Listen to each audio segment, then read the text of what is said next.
अस्सलामुअलैकुम। આજે અમે ડાભેલ ગામમાં એક ઘરની મુલાકાત લીધી।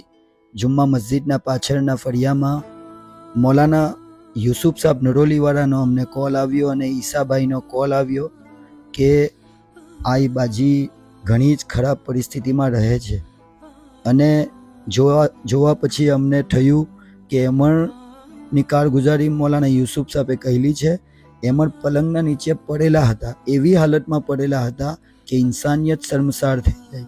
ત્યાં જઈને ખબર પડી કે એમના એક ભાઈ છે, તો એમને મળ્યા, તો એમણની સાથે મુલાકાત કરી, એમને ઇજાઝત લીધી અને એમના ભાઈના દીકરાના હાથે વાત કરી।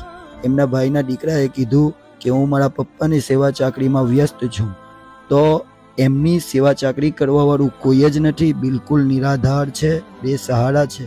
તો એમને અમે વેલકેર હોસ્પિટલ ખરોડ ખાતે લઈ જઈએ છીએ, જેથી કરીને એમની અમે કોઈ ટ્રીટમેન્ટ કરાવી શકીએ।